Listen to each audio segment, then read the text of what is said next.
Alrighty.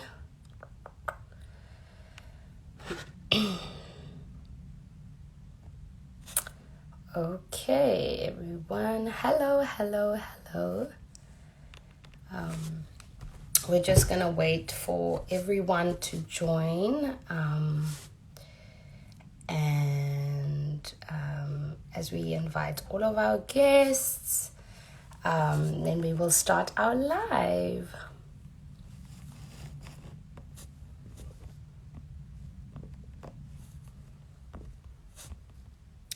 We'll start our live.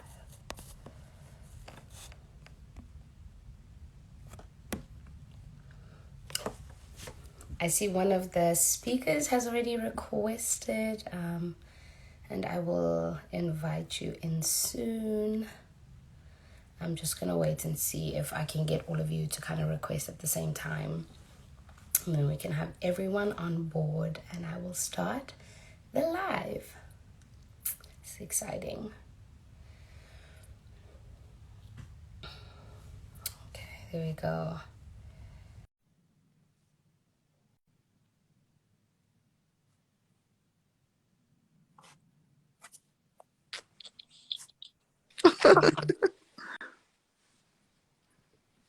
Hi.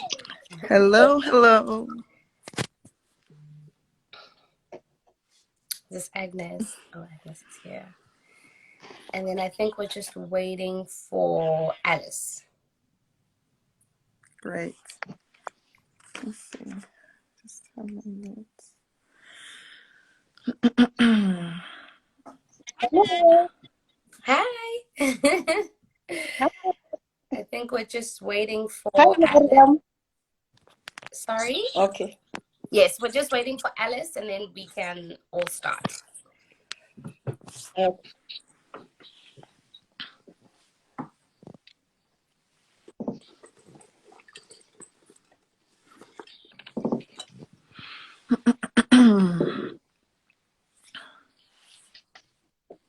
How are you guys today?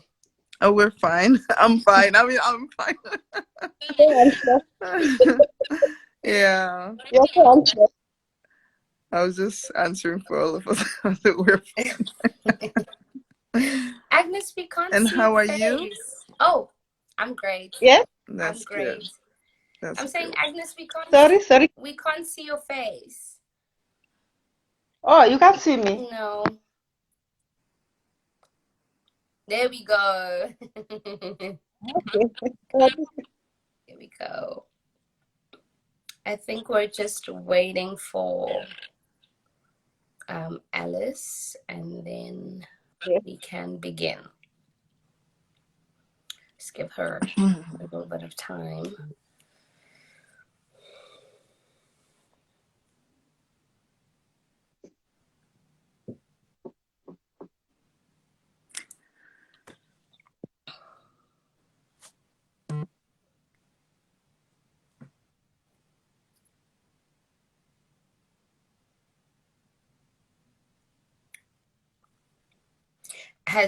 Can anyone contact her maybe?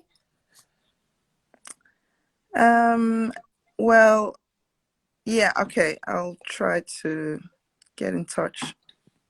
Hold on. Even if you have to leave the live for a bit and then come back, that's okay.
Oh, here. I think she's gonna join with ScandiCare.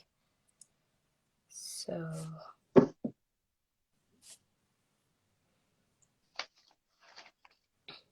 and then we will just wait.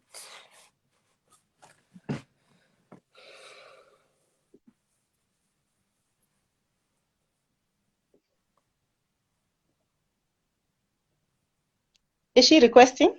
I think so. I think she's going to join with the ScandiCare profile, which I hope she will. So I just see that it joined. So we'll just wait for her and then for Miriam to come back. And then I will start off everything.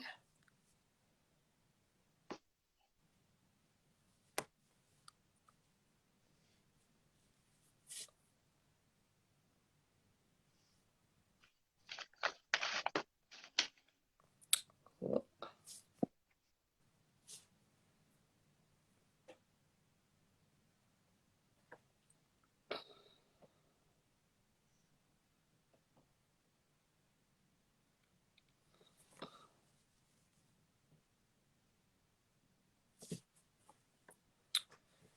Let's see.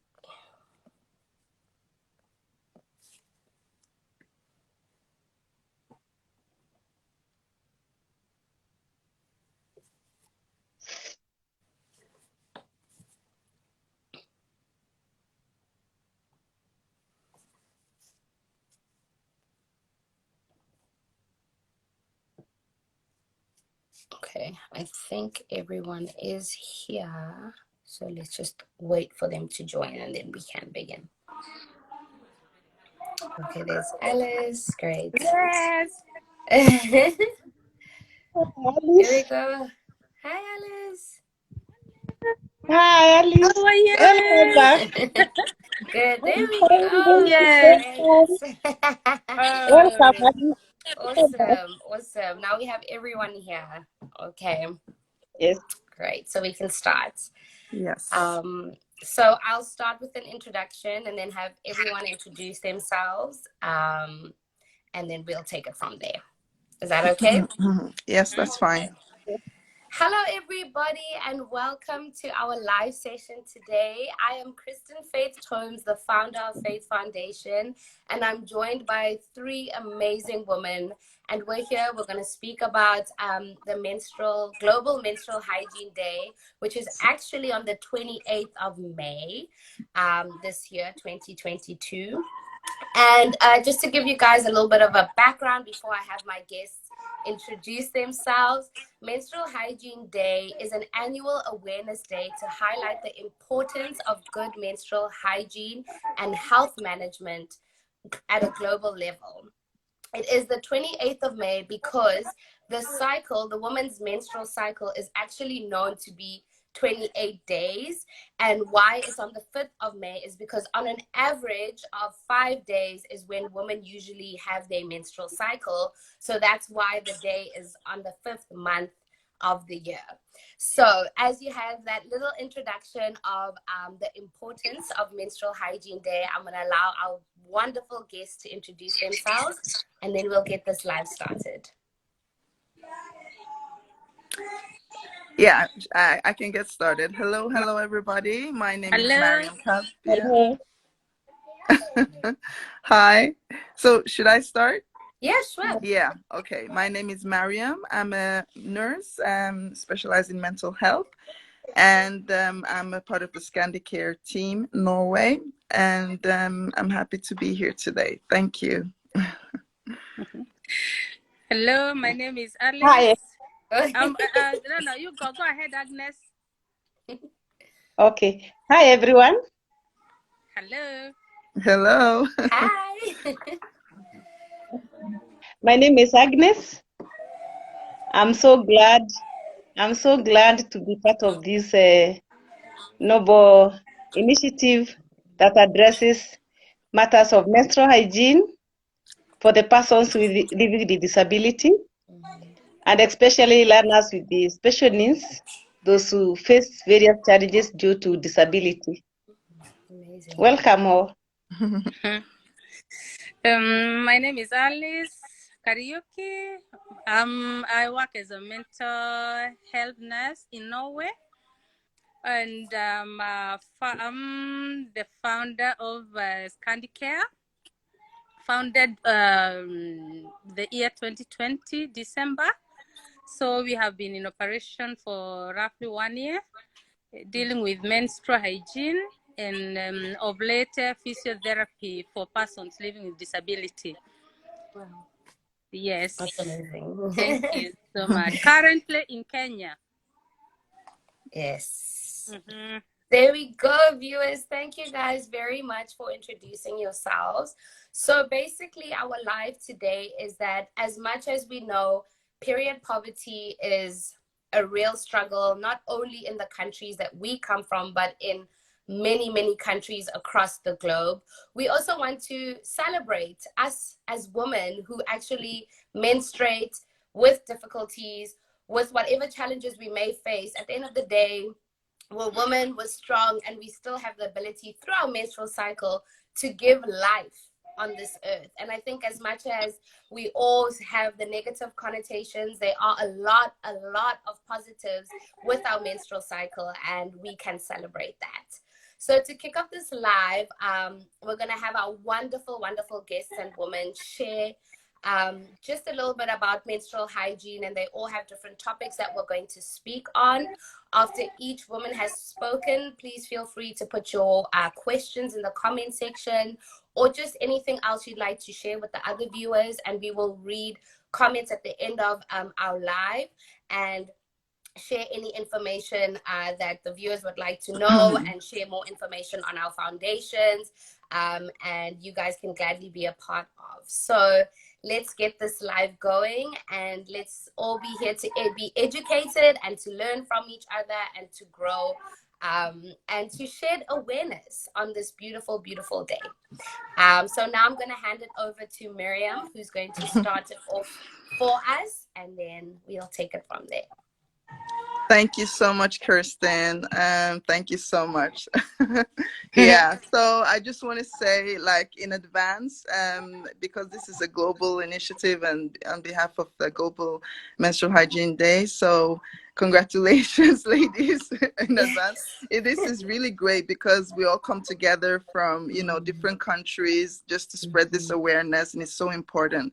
So, yeah, so that's what I'm going to start by talking about, the importance of us coming together with about something that we all have in common, and also the significance of it, because by coming together, we are kind of breaking the barrier, breaking you know, the taboo and the stigma around it. So yeah, so you know, we've just been through the pandemic, and we know, we've seen how, you know, we all know how difficult it can be, like especially during times of conflict, or you know, like the pandemic, and also in times of war, how reaching or getting products, you know, that are, you know, part of our basic needs and part of our personal hygiene care, and how difficult that can be. You know, we've seen it. People have been talking a lot about other things that have been quite limiting during the pandemic, but you know, things such as you know, pads and what we use for our personal care in terms of our menstrual hygiene. You know, which normally, I don't know. It costs money. It should be free, but it costs money. It's not something that is free. But like here in Norway, where I'm based in Oslo, like there's been a lot of talk about and especially lately, how youth have been coming and speaking out how this should be, how pads should be free, you know. And why does condom cost? I mean, why do they give out condoms for free when pads, you know, cost money? And especially here in Norway, when things are getting, you know, things are expensive here in Norway, but things that are connected to our personal hygiene, and we're talking about hygiene, like, you know, we all know the reason why, you know, we were all isolated, you know, because everything is connected to the hygiene part, you know. True. So you can just imagine that the consequence that it has, you know, and but also to the importance of raising awareness, you know, and speaking out that, you know, it's important that we we kind of speak out about what is important to us and how we can do something about this, you know. So, and also based on where we come from, like here we are talking, youths and everybody like are talking about how this should be free because we are all used to getting it. We all have access to it here, but you can just imagine like how it is other countries, you know, where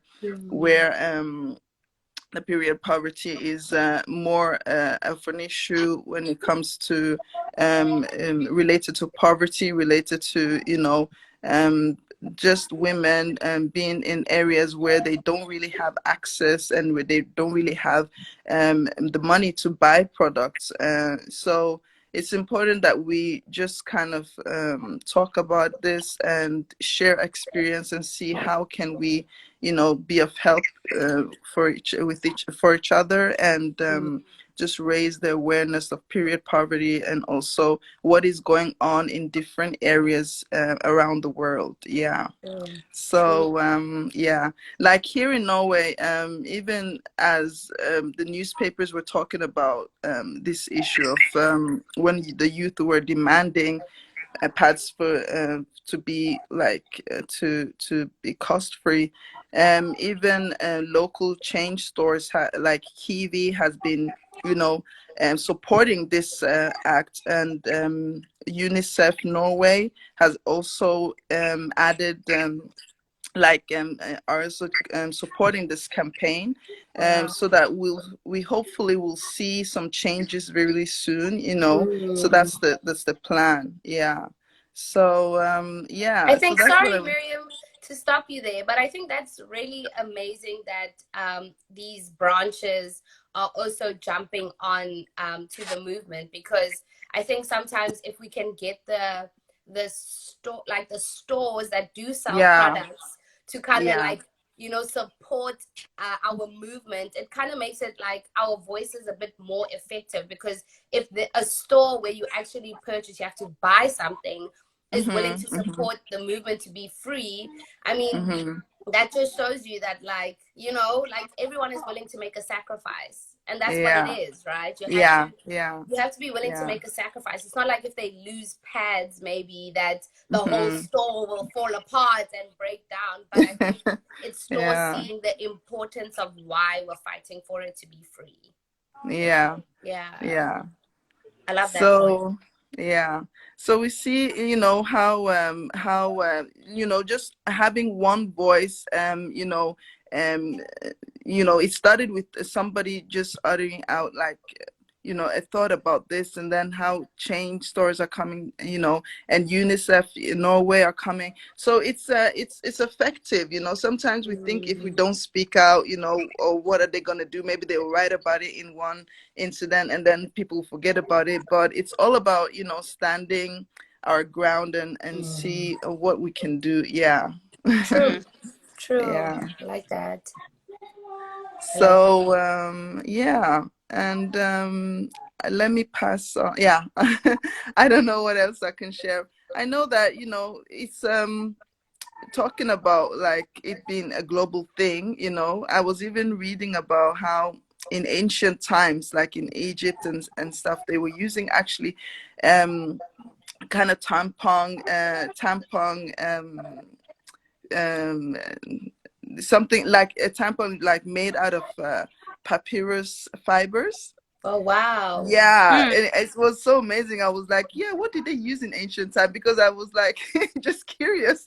And Yes, then, of you know, course. it shows how they were. Yeah, it was kind of a modern day thing there, but such things I had no idea. I had no idea of. But you can just but now people are being more creative, you know. They're sewing their own pads and everything. And True. but then again, if when you have pads, it can be an environmental problem also. You like where you're gonna toss it Dispose. after, you know.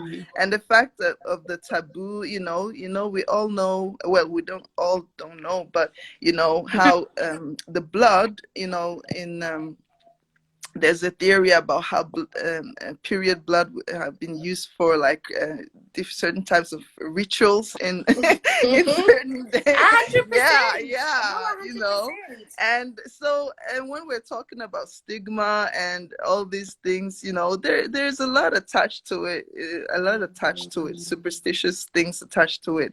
But I think the basic thing is for us to be able to have to be able to manage our personal hygiene care in a dignified way, have access to, clean toilets and, but we don't have that.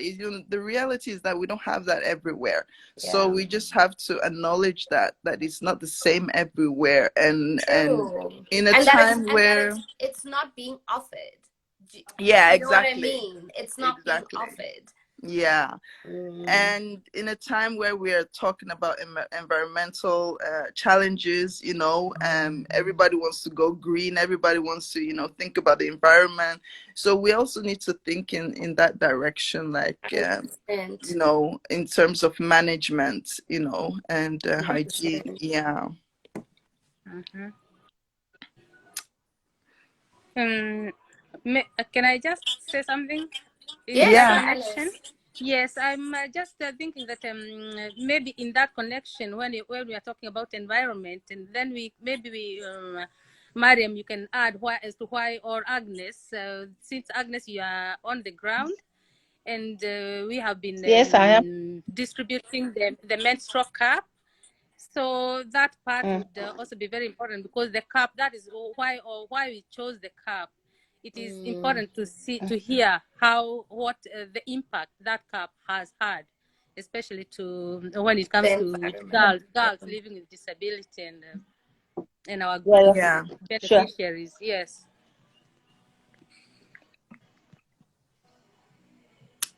So, over to you, Agnes. Oh, okay. You wanted me to. Oh, was it Agnes? You were.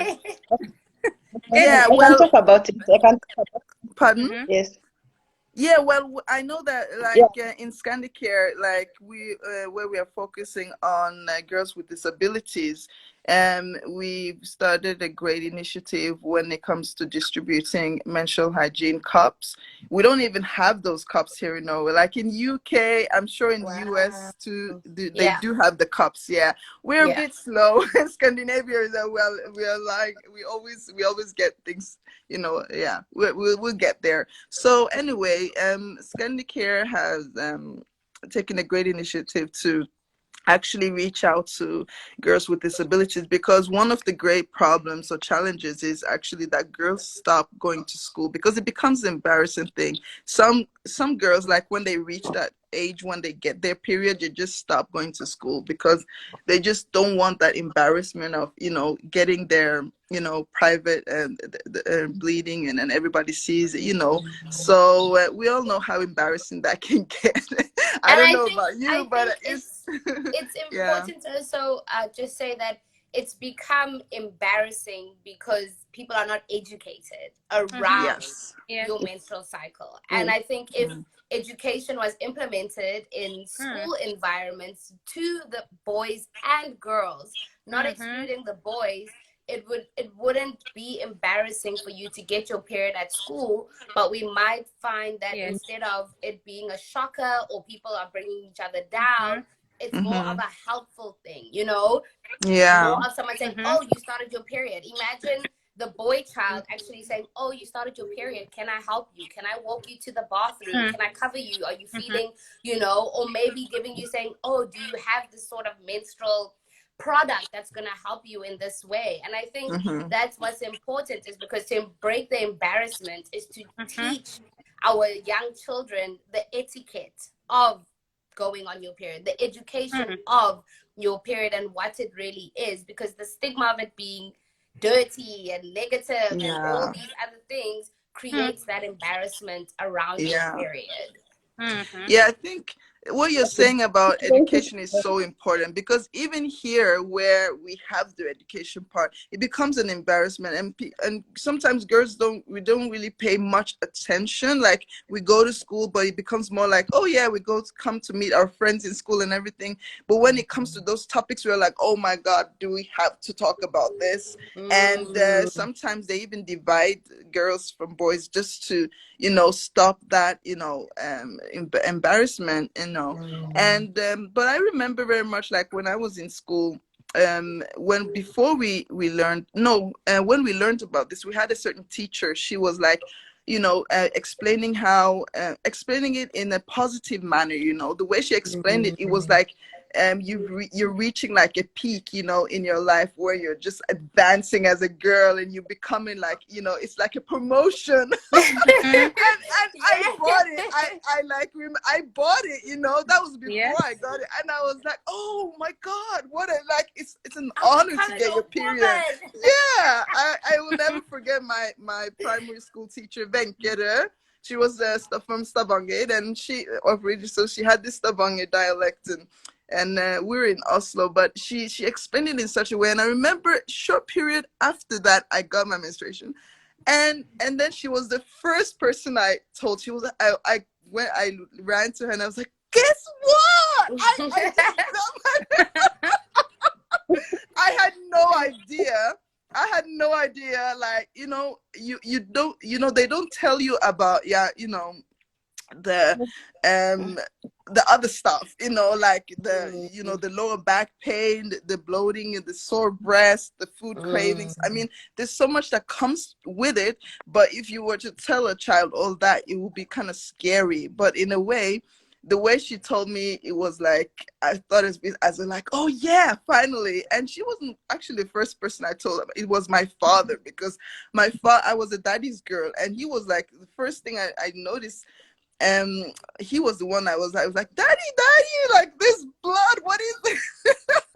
And you know what he said? You know, my dad at that time, he was always like proud of me, always like the type, because I was very strong. I was like a tomboy-ish girl. And but that day, I'm telling you, you know what he did? He came, and then because he was like, I was shouting as if it was like something major had happened, and then he came, and then he just walked out, and he was like calling my mom, hey, your daughter is calling on you. He said, your daughter. I was like, what? So I was like his daughter anymore. I was like my mom's daughter. I said, your daughter is calling you, she needs you right now. So you can just imagine, like a grown man, you know. I'm sure, like, I'm not saying that all men would have handled it the wrong way. I know men nowadays, they step up to their plate, and hands up to the men who are single fathers and who are, you know, 100%. doing their jobs, you know, in helping. But it's so important with the teaching part, because it could go wrong. It's not only it's the first person that actually reaches out to you. It can be a girlfriend or whatever. I used to have a friend, a neighbor. She was like telling me, oh, my mom says that you shouldn't clean yourself when you have your period. You should just let it be. And then we were arguing about that, but because I was like, yeah, but in school they say this. But she was like, no, but my mom says differently. You know, so what a person teaches you sticks. So it's 100%. important that you're taught the right way. Also because you're a young person when it's all happening. So as young people, you just absorb everything that you kind of get told, right? Yeah, you soak when in you're everything. young, you kind of stick to my mom said it happens in my house. So Yeah. who are you to tell me something different? Exactly. 100%. Yeah. So it's important to be taught in the right way. And I think you're saying something that something important, Christine, about, you know, teaching not only the girls but the boys, you know, so that they're involved. And that's what ScandiCare actually did in their project in Kenya. And Alice was there. Agnes is also a part of the ScandiCare project, and I decided to join because what they're doing is so wonderful, and it's like it's had such good effect. You know, I was very curious, like how would the boys handle it? You know, but you know, I was like, how would the boys handle it? You know, it's different if depending on the age, because I know another issue with young boys who are, you know, because now we're talking about, if you're talking about when you're just reaching the teenage age, it's also important to address the boys that are older, that think they can just take advantage of a girl, even though you have your period.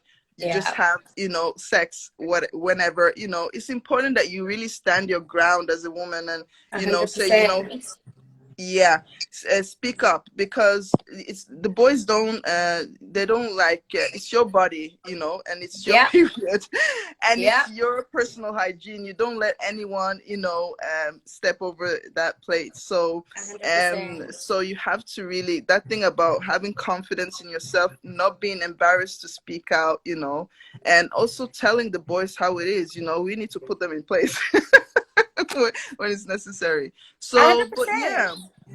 yeah. Thank So, you, but Okay. Mariam. yeah, Thank you Mm. for that. Thank you Yeah. for that. Very Thank insightful. you, Mariam. you're welcome. Yes. So, Mm. Agnes, Thank- we're ready to hear Yeah. from you. Okay. Thank you so much. Yes. Like I said, I'm so glad evening that we are really discussing a very important matter. Mm, I'm a teacher by profession, and I've worked for over 15 years. And actually, I will say that I'll briefly give a background of these issues affecting the education and the welfare of girls and women living with disability, and especially with the matters of menstrual hygiene management. mm, Before the ScandiCare came in,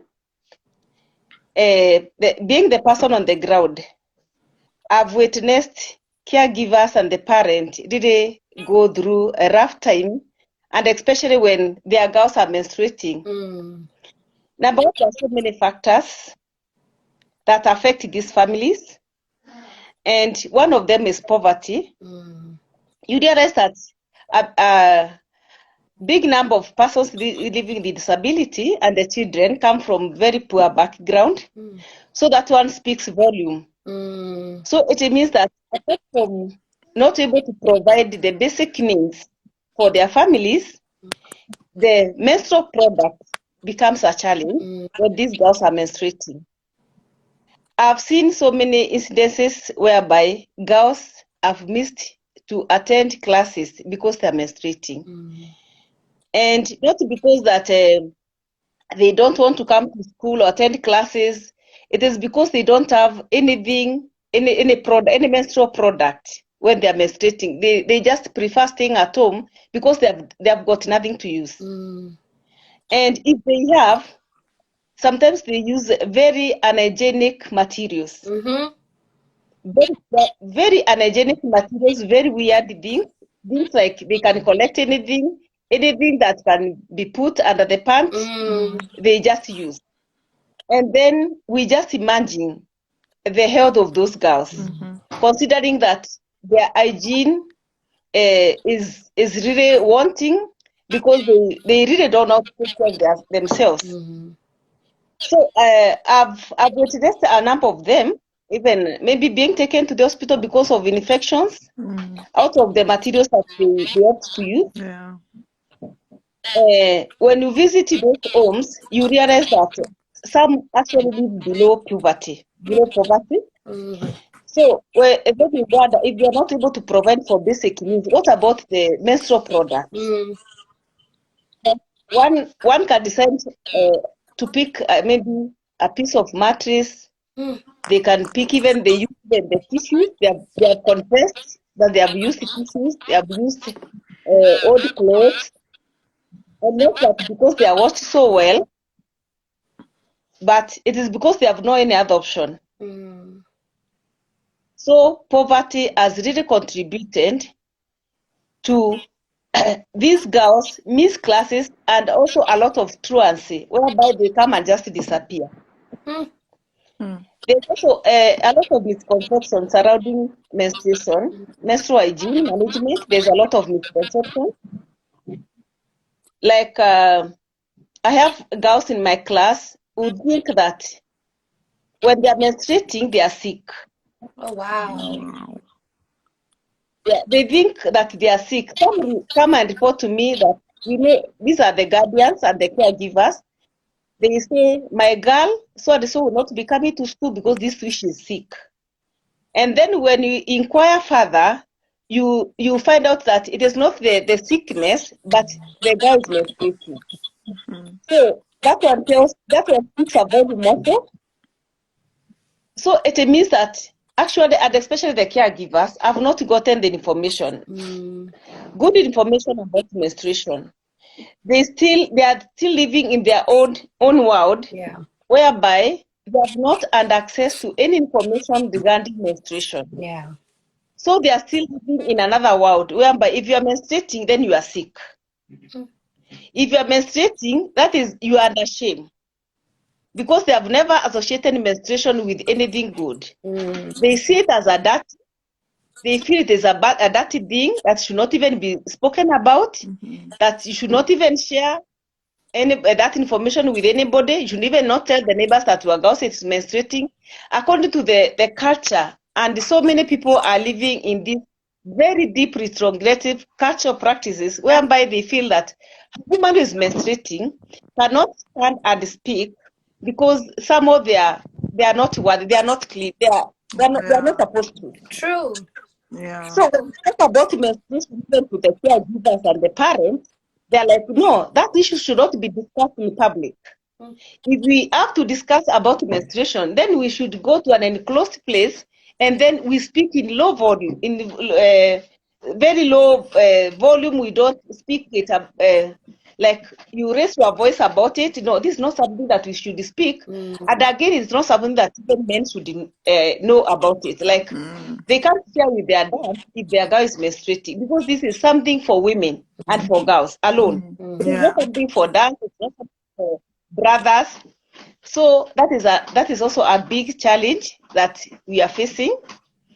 Can I just stop Another you one there, out of my Agnes, just a bit? yes, Yeah, you know, I just yes, wanted to comment something, you know, in respect of what you're talking about there, because you know, when it comes to hiding the issue yes, and going in a secret place to talk about it, you know, there's a reason why, yes, you know, you see it also in movies and stuff, and why like teenage girls, they name their menstruation, like they say, oh, I have like Bloody Mary, or you know, Yeah. and they have names for it, you know. So I remember very yes, well in my teenage, like if we didn't want anyone to know, we'll have like secret codes, or you know. So all this is all in connection to it being like kind of something you should hide, something you should like not talk about loudly, you know, because it's a hush hush thing. yes, So we call it names, you know.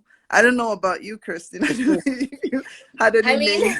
I don't think we called it names, but I do think there was, like Agnes had said, there's still that culture where as a woman, it's supposed to be private. You cannot speak about it in public. No one's supposed to know, because it's also associated with the blood being dirty.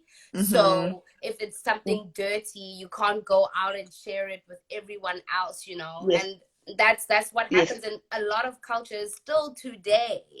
And yes, sometimes it's associated with religion, or it's associated with your race, or you know, just whatever your culture may believe. So I mean, what Agnes is saying is very, very true. And I think that's Yeah. also where it becomes a bit difficult to break the stigma, because we're not trying to just break it in schools or for young girls. We're trying to yes, break it across the globe, across cultures, across religion, so that everyone has a fair access to this knowledge, or everyone feels empowered, or every woman, let me say, feels empowered in some way when it yes, comes to your menstruation. And not least, they feel yes, safe, you know, feel Yes, safe, because 100%. yes, because it's directly connected to, yes, it's something private, but it's directly connected to your body, your skin, everything you feel. So it's like just having that reassurance that you know, that you have the knowledge and you know how to manage it, instead of feeling insecure and not really knowing what to do. Because it's that, you know, when you feel insecure, you don't really know where to reach out. You just use anything, and then you realize later, oh, you could have, you know, you could have done differently if you only had known, you know. That True. makes such a big difference, because True. it's about your health, you know. So it not only yes, affects like in terms of you know, preventing infections and all that, but it's also about your confidence and yourself, The your body, mental, your the the mental side mental. of Yeah, things. Yeah, yeah, true. yeah. True. Sorry, yes, Agnes. Yes. yeah. Thank you so much for the input, Mariam. Yes, I was saying, in other instances, from my own experience, you realize that in a classroom we have various categories of disability, and there's this one we call it autism. We have children autistic, and with them they have a weird behavior. They respond to things differently. Like there are those who don't feel like they don't want anything close to their bodies. Like they don't want their bodies to come into contact with some things. Like I've seen some of them when they come to class, once they get to the classroom, they start undressing. So they want to remove everything so that they feel comfortable. Otherwise, if they are clothes, anything like anything that is into contact with their bodies, it is something that feel uncomfortable. Wow. So many times I've seen them, they come with the pad when they come to school, and they end up removing the pad because they don't want anything to come into contact with their body. Wow. Imagine they remove the pad with the blood. Yeah. And then, everybody will start screaming. Because like boys, they have never seen, what is this? They'll start saying, so and so is very sick. She almost died. They have never understood. They said even other girls will start saying, so and so is very sick, especially those who have not started menstruating. So that one tells that we are really far with the information. As much as we will say that I think information is there, but then enough sensitization has not been made. This parent and the caregivers and not enough information. I'm talking this before the ScandiCare came in. And Mariam and Kristen, I want to say that when ScandiCare came, I saw a light. Somehow I was confused, and especially on how to handle menstrual hygiene with my girls some have severe intellectual disability, whereby they don't understand as well they should have the pant on their panties. They don't understand what is this that is coming out of their bodies. What is this that is coming from especially this specific place? I want to say that, like Alisa said, when ScandiCare came, and we really appreciate, they started a pilot program in 9 special schools, whereby we have various categories of disability, including the deaf children. And when they came, they introduced menstrual cup from Mina Foundation. Yes. And like I said, also a light. At least I had in mind the categories whereby those who have no upper limbs. So that one means that they can't help themselves. They can't put on the pad on their panties. Girls who are other physical disabilities. Girls who can't stay with their pant on panties because they don't want anything to be in contact with their bodies. They end up removing their clothes. I want to really applaud and really appreciate ScandiCare for the noble initiative that they are doing in Kajiado North. And I want to bring their gratitude to ScandiCare by bringing the menstrual cup. It has opened eyes. It has opened our eyes and seen that, so some materials can be adapted. Because we thought of adaptations of other materials, but not menstrual product. I want to say, Christine, now that my girls, I'm very comfortable in class with my girls not removing the pad. Because after they underwent the training on how to handle the menstrual cup, the parent took the initiative of now having the cup and their girls using the cup with the assistance, because the parent and the caregivers were trained. The parent have really appreciated, and this is what they have embraced. They have confessed that they wouldn't like even to maybe any other thing to be introduced, because they feel that this is the best.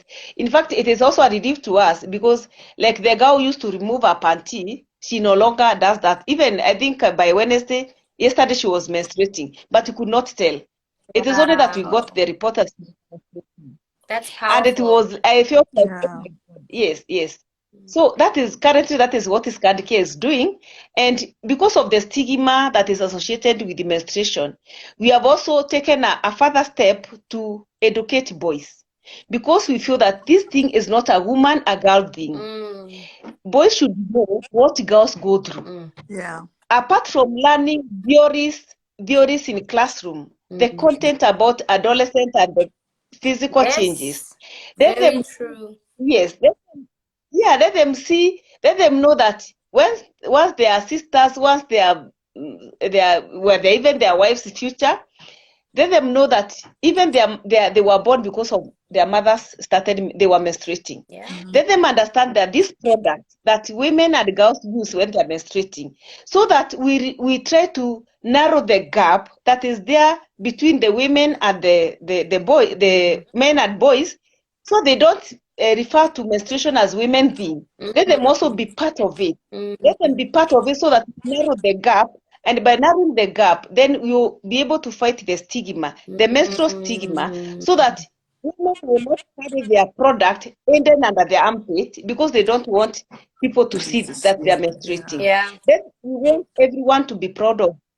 Yeah, we want everyone to be proud of women and girls who are menstruating as a natural thing, so that we remove this stigma associated with the menstruation. And I want to say to Christine that we have really achieved a lot. Imagine we have covered 9 schools. Wow. We have educated parents, we have educated all the girls, and now we have done like 6 schools with the boys, training boys. That's amazing. Great. That's That's amazing. very powerful. Yeah, now boys can walk shoulder high and say, I'm the one to teach my sister about menstruation. I'll be able to do back out. Oh, yes. Yes. That's great. Yeah. That's yeah, that's really amazing. I want to say that we have seen a very big change, especially to people, the beneficiaries. They really applaud this initiative. And I want to say thank you so much, ScandiCare, because I've witnessed a very big change. If we could all go, we could all follow suit. And also we speak out. I believe in speaking out. Yeah. Apart from maybe when we are now in social media, even we are with any gathering, when we are in anywhere where there is social gathering, we speak out about menstruation hygiene and management. And if maybe we can have even men come in and speak about it, it will not be something of shame again. Yeah.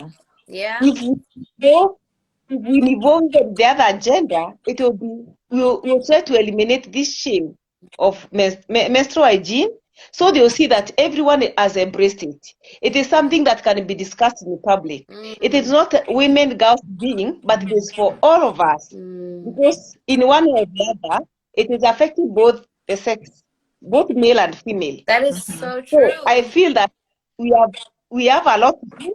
We have a lot to do, even in our communities. Because of culture, this thing is not really known, and especially by the other gender, and those who have the information, they are very little. I said I'm a teacher, so I can speak a lot. Oh, Agnes, that is definitely okay. I mean, with this topic, I think there is so much to cover. There's so much to speak about already, just with the menstrual cycle and the awareness of it. And that's why I think in the beginning I said, as much as this menstrual hygiene day, which is on the 28th of May 2020, we are going to share information, it's also looked to be celebrated, because this right here is a celebration of us educating others. It's a celebration of us actually speaking about something that is shamed. I like to use these because I don't believe that it should be shamed, but something that is looked down on. We are here today speaking about it on a public platform where everyone is going to hear us speak about it, both males, both females. And I think we can really just say that we've done our little, even though it might not seem like a lot to certain people. It's us actually being confident in ourselves as women on this live who have all menstruated or who all menstruate. And we can sit here and speak proudly of this Yeah. issue.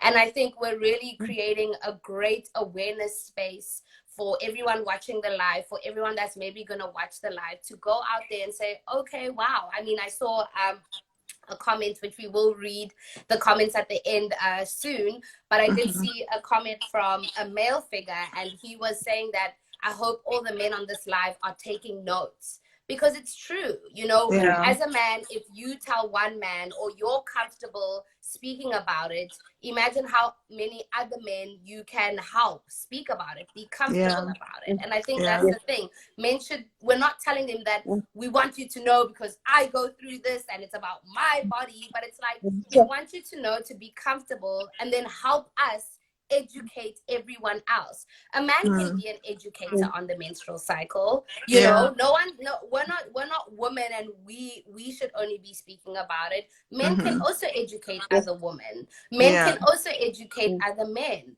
You know, men have children, they have daughters, men have female friends. So they are always associated with the females or female bodies for them to feel comfortable enough to express it. And us as women also need to stop blocking men from wanting to have to have that access to have the conversation. If a male figure wants to talk about your period or ask questions or get more insight, we should also allow them that platform to say, okay, I'm willing to share with you, and I'm willing to be confident to say that I'm on my period, this is what happens, 1, 2, 3, 4, 5, and I hope you go and share it with a bunch of other people. So as women on this live, we should also be more accepting to speaking about it to men that are in our lives or at schools or whatever the case may be. Yeah, and open. You're so right about that, Kirsten. I just wanted to add, you know, when it comes to that, because it's not only, like you said, about us blurring out this is our bodies, this is what we're going through. And you know, we see a lot of times in movies and stuff how they exaggerate the situation when you see women, you know, because we're emotional beings, to see like, oh, she's on her PMS, leave her alone, you know. It's not about that, but when it's like you say, you know, men will be fathers one day, might be fathers, they might have daughters, they might have to be the ones, you know, teaching their girls how to do it. And you believe me, then you would want to know how to do it the right way, you know, in terms of good personal hygiene management, how to do the right way to avoid infections, so that nobody else will come and teach your daughter the wrong way, or teach your daughter something else that isn't right. And but also when it comes to being in a relationship, you know, we all we see how there are young couples, even teenagers are in, you know, relationships, up to married couples with children and families. And in such a way, when it comes to relating to the other, to your partner, it's important to be open, and it's also important to kind of show affection, you know, because it's not only a personal thing that is attached to your body and something, it's a natural thing you go through, but a lot of women also go through a lot of pains associated with the menstrual, it's not easy, with their menstrual cycle. And it's very individual, so it's like we all have different experiences. But I remember, you know, when I was young, I had no, like, I had this cousin who really had really bad pains. But that time I didn't have any understanding, like, what is she talking about? I thought she was just doing it to get attention, because whenever she was at our place, my mom would just spoil her to bits. And I was so jealous.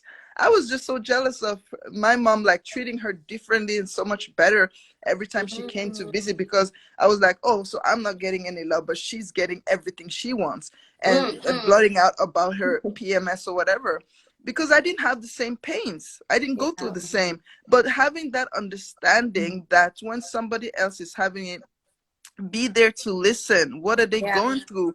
Is there any way you can help? If you don't have the knowledge, you can always speak to a nurse. You can always speak to your closest teacher, or somebody, a health personnel who is experienced, or a doctor. You know, don't be afraid to open up and say, you know what, I during my menstrual cycle, I'm having this and this, you know, because it can be additional I need things. this kind of support. I need this kind of support. I need and sometimes we don't know what we want, actually, but it helps. Yeah, it's true.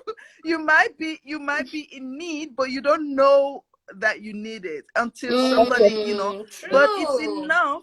it's enough by opening up. It's enough by saying, you know what, I'm actually having some pains, like I'm not feeling, because some women, we can be really stubborn, and we can be in social settings and be in a lot of pain, but we just keep our mouths, like we just shut off, like, but our minds are somewhere else. True. But if you tell your sister or your whatever, Your whoever is partner, near your you, teacher. yeah, Yeah. open up and speak it out, that I'm not in the mood right now. Or if it's your partner, don't destroy, don't spoil the relationship just because you're not you're afraid of being open about how you feel and what you're going through, because having the body doesn't only change, or is not only going through that cycle. A lot of things happen when we go through that cycle, that and those days when we're going through that, we might not be ourselves. We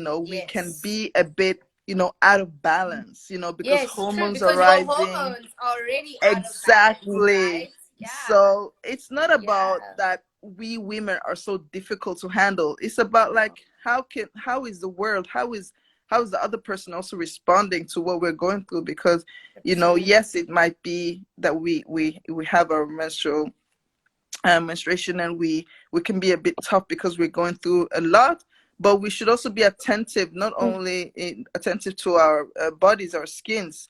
When we notice that something is not something is off, is this normal? Like, listen to your body. If you need to rest.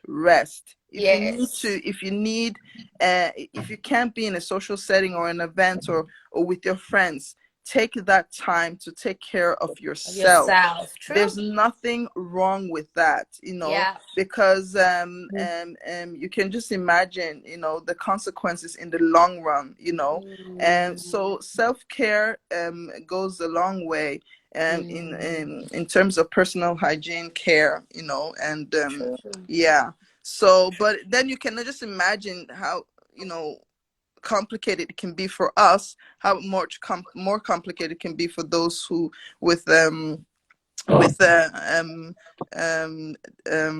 do you Disabilities. disabilities. Yes, that's what Yeah. I was gonna say. With Yeah. different disabilities, we don't talk so much about it. I was literally just about to, like, Miriam, I was literally just about to speak on that and actually thank Agnes and ScandiCare, because I've had a previous live with them, and I learned so much from the disability point of view. And I think that what Agnes was speaking about today was so insightful, because we don't speak a lot about, like you said, people with Yeah. Yes, disabilities, and they're yeah, still women. It's Yeah, still rough for exactly. them. They're still Exactly. facing the same issues as exactly. us sitting on this live. So Yeah. I really hope people and educators really see the importance of treating period poverty in a normal school, and period poverty in a school with people with disabilities, or homes or orphanages where they have people of disabilities, the same way that they get the same education, the same attention, are provided the same products, because they are going through we're all at the end of the day. Yeah. And I think one thing our period is that no matter what type of woman you are, no matter what disability you have, no matter where in life you may be, as women, we all come together and can share that we all menstruate. Yeah, And that's exactly. the one thing we definitely all have in common, you know? Exactly. And I think there's so much Yeah. power in that. I think there's so much There's so power. much And as power in women, that. we Yeah. should really celebrate each other and say, hey, Yeah. let's talk to this woman. Let's join hands. Let's create a voice. Yeah. Let's come together and speak on Yeah. this and feel And comfortable there's and no confident. Yeah, and there's I just wanted to add one more thing.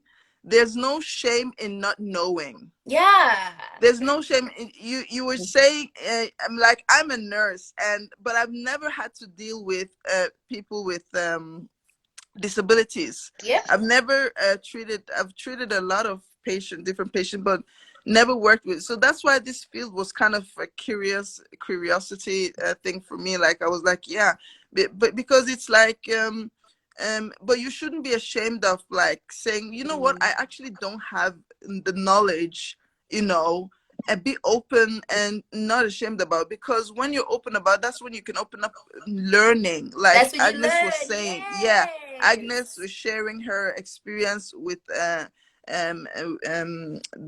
kids in her school that ScandiCare was reaching out to, you know, and that experience alone, sharing that, you know, just gives us a lot of knowledge, like knowing like what is normal for them, and why they do what they do. Why do they just take off their clothes? Because they don't feel comfortable having, you know. So it shouldn't be a abnormal thing, but don't be afraid to share that, you know what, I didn't actually know that, 100%. but now I know. Yeah, now I know. Now right? I know. And you know, there's nothing wrong with saying, you know what, Maria. actually, yes, I'm this old, but I didn't know. Yeah, we can Some laugh about it categories now, but behave like that. seriously, you can just imagine the consequences of just pretending you know something. You understand? Pretending you know something when you Yes. don't. You know, just because you have a certain profession or whatever. Because people with special needs, you know, they are in various categories. It's not only disabled people in wheelchair. You have blind people. You have, you know, there's so many people in that category. You know, so you should just be. We should listen to one another. Ask and listen. Thank you, Maria. Yes, it is exactly like that. We have so many categories of disability, like we have said. And I want to echo what Mariam has said regarding the misconception about menstruation. Like the children that I had, no, there are those a few have dropped out of school because they are menstruating, because they started menstruating. What happens is like they'll meet with the people, and because the community is aware of their disability and the cognitive issues, they will tend to cheat them. One was cheated and was told that, you know, menstruating is a disease, and I'm only one who can cure it. And the cure that was given to the girl is that the man ended up sleeping with the girl, and he promised her that he has the medicine for the blood, to stop the blood from coming out. And because the girl was so desperate, she didn't want to go through the experience. She preferred sleeping with the man so as to get the medicine to stop the flow. And the medicine she got is that she became pregnant. Oh my gosh. Yeah. There you have it. So unfortunate. Yeah. So unfortunate that the community will take advantage of persons who live with the disability. And you realize, like, whereby we have deaf people, deaf girls and women, whenever there is barazas, the meetings, whereby sensitization is done, you realize that even if they attend, the administrators, the government is not very keen to provide an interpreter. I want to believe, Mariam, even in the hospitals, very few hospitals that provide interpreter for the persons who have issues with hearing, who are deaf. So if we have a meeting whereby we are training people on menstrual hygiene, you realize that there is no inclusivity. If one category will be left out, because we will go and explain to them about menstruation. We will tell them that these are good things. We will tell them about the stigma. We will tell them about the menstrual hygiene and the management, how to go about it. Then, if they are going to start, how they are supposed to take care of themselves so that they don't get infections. So, somehow, there's this category that is always left out, the deaf people, and that is where now we lack inclusivity. These people will say that the reality of the ground is that they are given a second chance. And even in schools, you find that there's a lot of segregation. I've seen my girls in school left out when others are getting fun. Not unless I walk to the office to borrow for my girls, they will not get. Mm. Not unless you try to convince that I have girls who are also menstruating. I don't know why people think that persons living with disability, I think they think that they don't menstruate or theirs is different. Mm. They don't know that they also undergo the same changes in life like any other normal person. We call them normal in quote because we believe each one of us has got his or our own disability, and these people need equal treatment like other people in the society. Yeah. Like when the government is distributing, when they're giving out for free these pants, you realize that if you attend those meetings, you can count either one or two persons living disability attending. And that is now the ScandiCare has come up. And then we are saying at least we have got someone who can speak for them. Oh, so it was, oh, so you understand these girls have get their menstruation. So you understand that they also undergo the same experience that other people and the girls go through. Then I want to tell you that very few organizations that come and stand in or want to work closely with the persons living with disability because number one, they are seen like this is another burden. Yeah. You understand that some have mobility issues. So if we are calling for training, there are so many questions. How will this person? We have not adapted the environment, so we are not going to invite them. And then you ask them, you ask, who will speak for them? Who will pass the information to them if we don't invite them? Yeah, true. So, Mariam, because we're kids, the high time maybe you try to bring in inclusivity for these persons, for persons living with a disability. What about those people who have who are very okay, but they have no limbs and they need to use menstrual product? Have you ever sat and thought about them? Do you even imagine how they go about it? Maybe it's a mother who maybe will not call a young girl to come and help her change. I normally ask myself, do people ever think, how do they go about it? Some lack upper limbs, some maybe lack both lower and upper limbs, but you know they can't, they'll menstruate, definitely they menstruate. True. But I normally ask, do people really think about them? What can be done? Do you ever think, how do they go about menstruating? So that we get to understand disabilities. And whenever we are addressing like these issues of menstrual hygiene, we also think about, you have in mind, you have a picture of that person who has no limbs, both lower and upper limbs. How do they handle this product? Because sometimes it's really a challenge, Mariam. You bear me witness, is really a challenge.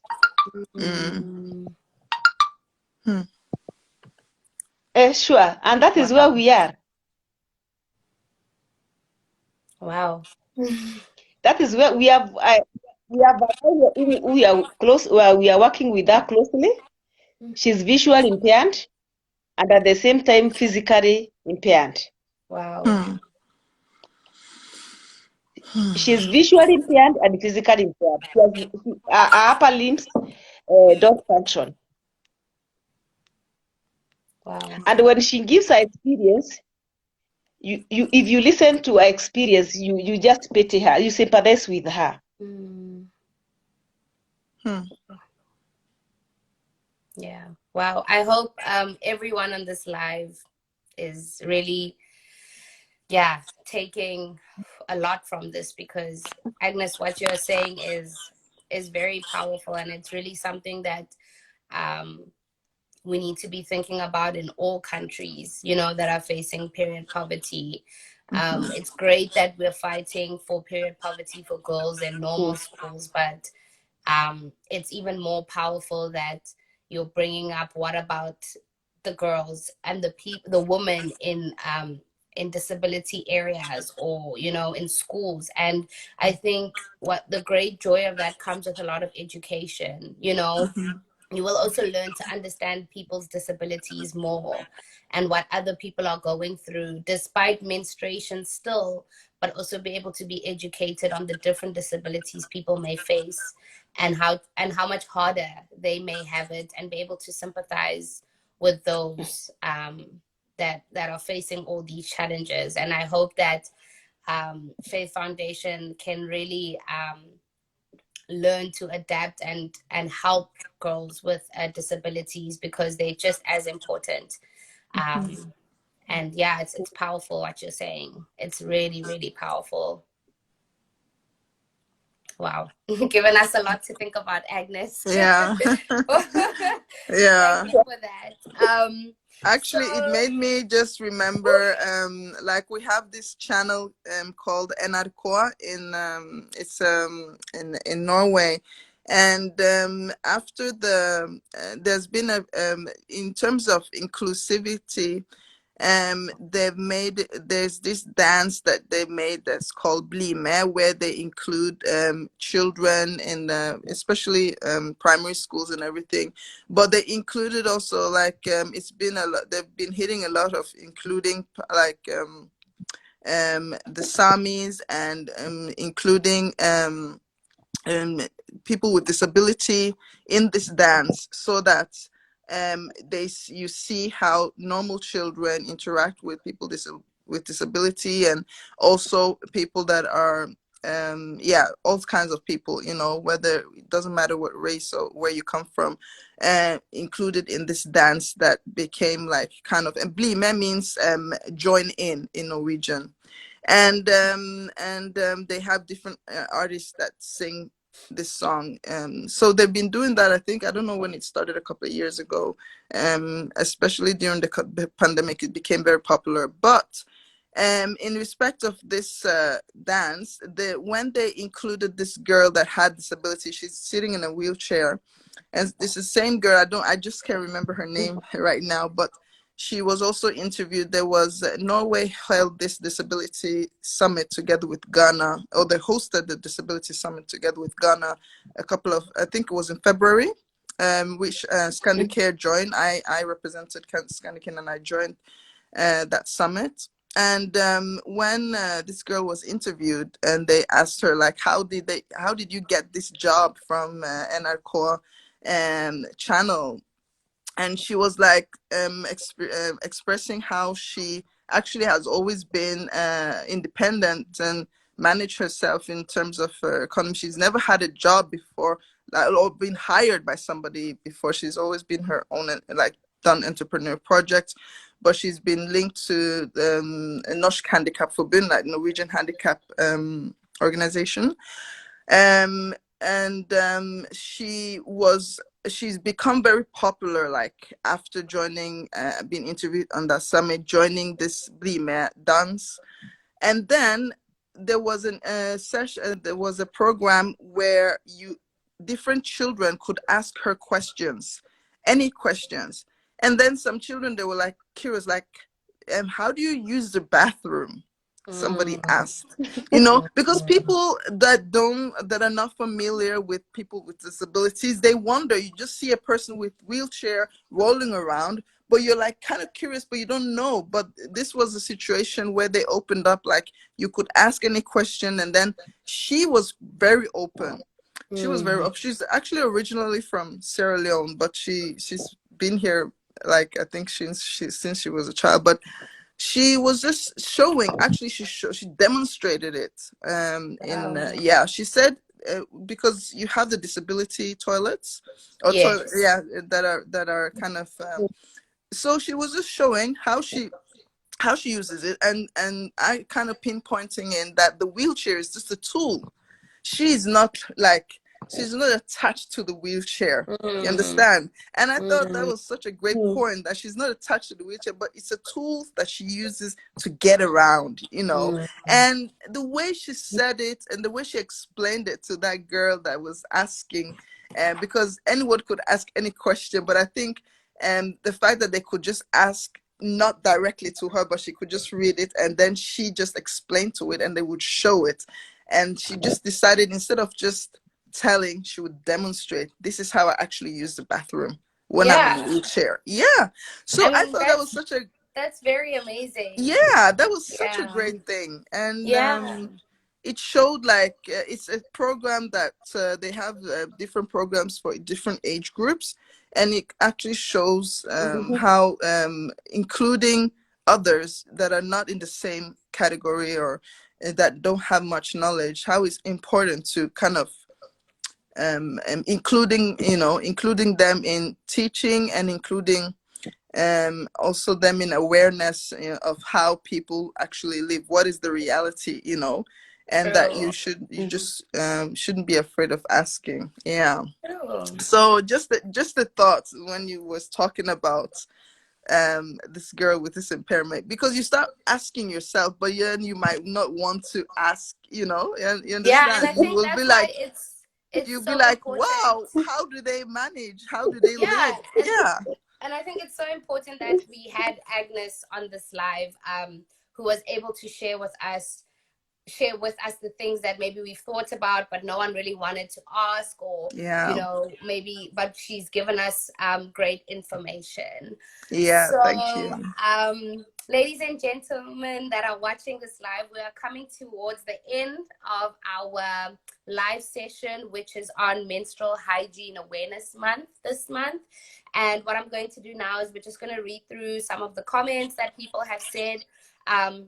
We may not be able to answer everything as time is running out, but the questions that we won't be able to answer, like there's a few questions, I mean, there's a few comments that were at the end that someone asked questions about, and you can just go back and watch the live as we're going to post it. You can just go back and watch the live, and I think some of your questions will be answered. And if I don't read your comment, just trust that we've all seen it, but we've just run out of time because we wanted to get or to be able to share as much information as possible to you viewers, and just get it out there that, you know, it is Menstrual Hygiene Awareness Month. And if you guys on this live can post about it, share what you know about menstruation. Even if you talk to one person, you're still making a difference. Maybe do your little in communities around you, or figure out how you can help and be of assistance to those that are facing period poverty around you during this month. Or if you haven't done it this month, just take initiative and do it whenever you can. So as I read some of the comments, I'm not going to read your names. I'm just going to read the comments, if that's okay, because I'm afraid I'm not going to pronounce some of it correctly. And then someone said here, yes, why should condoms be given free and yet sanitary towels are sold? Definitely. Someone said here, I would support the vice versa instead. It's actually should be among the policies that should be enacted to support the girl child. I'm assuming that they're saying that is saying that he would support period pads being free instead of condoms being free. We have someone here saying the issue of girls being taken advantage of is prevalent in many areas here in Kenya. We have seen cases of teenage pregnancies on the rise. This is disturbing when you think of girls lacking pads. Oh, definitely very. LaJoy here says, so important for all of us to be more cognizant of neurodivergent people in our society. Different doesn't mean bad. They just need more care. Papi Fam here says, this is absolutely powerful, and I hope the men on this live are definitely taking notes as I am. We can definitely make change by being insightful as men. I agree.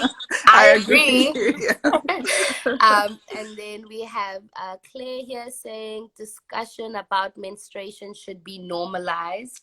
100%.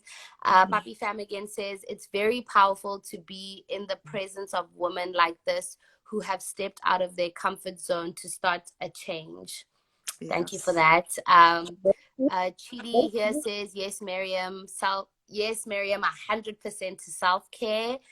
Yes. And then Ira Muli says, on menstruation, as we call it, could we hear of how this is dealt with in SA or eventually Norway?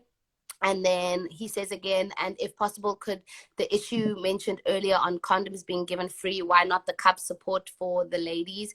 Could it be because of lack of information? Please comment. I think if for the questions you asked, especially Ira, at the end, if you go and watch our live, there is more discussion on that. I don't really think as people working in a foundation, we have a clue on why condoms are free and why pads are not free. Unfortunately, that's people sitting in government, that's people sitting in higher places that have the answers to those questions. And we're just here to fight for the freedom of those things. We're just here to create a voice and awareness on period poverty. And like Papi Fam also said, we're here to hopefully have other men take notes and be encouraged to go out there and speak on your menstrual cycle. And But yeah, let me just add one thing, and yes, we shouldn't forget that, the condom thing is also attached to history. oh We all, yes, yeah. So it has to do, that was in a time, during the AIDS, when AIDS was spreading and oh everything. So it's really yes, back in the days, so that's a reason. So it started way before people were even ready to speak of this topic. mm-hmm. I think the menstrual hygiene, it becoming international, an international day in itself. It's just I don't remember which year it started, but it's not that long ago actually. No, But the condom thing is really, you should go. It's like way back, in um, like, yeah, I think in connection to the spreading of HIV and everything. So it was really solving a problem in a time when it was or needed. trying to solve Yeah, a problem. trying, trying. And then it just stayed that way, basically. Yeah, So the thing is now that, like, what's happening in Norway in terms of what we call skolekravet, where young people are saying, why are condoms free and why haven't they thought of it? It's a good question. Sometimes when you ask the right questions, you raise awareness. So true. they're asking, why isn't pads for free? Like, why can't we get pads for free?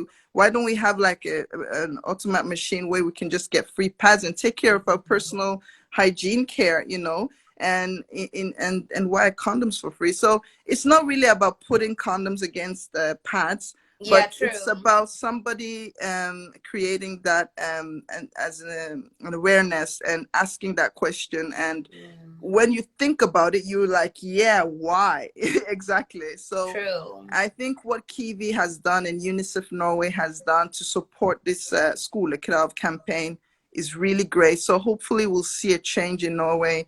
And Mm, I hope that Norway will come out as the first place, to, just give out free pads to young people so that won't be an issue. You understand? So that true. would do a great deal.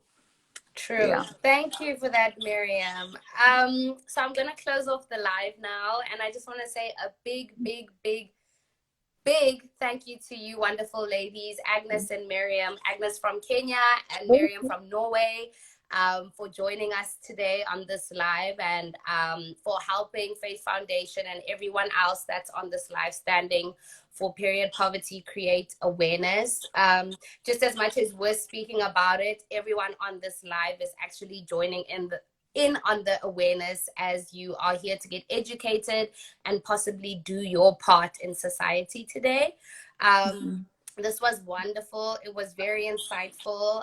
And you beautiful women have been really, really, really, really great to chat to. For those of you that have missed out a lot on the live or still have questions or maybe missed certain parts, the live will be posted on the Faith Foundation page. And I will share this live with ScandiCare's page as well. So you guys can always just come back in and have a look and go over it again to get all the information needed. So all the comments, yes, I've read as much as possible, but now we've run out of time. So yeah, Mhm. everyone have a great day. I know we're all in different time zones, so if it's a great evening, have yourself a great evening. If it's a great morning, have yourself a great morning. And if it's a great day, have Yeah. yourselves a great day. And thank you, ladies. Thank you so much to you too, Thank Kirsten, and It thank was you a so much to you, pleasure. Agnes. It was a pleasure. Yeah, it was amazing. Yes, yes. All right, ladies. All right, you. viewers. Bye. Kudos. Bye.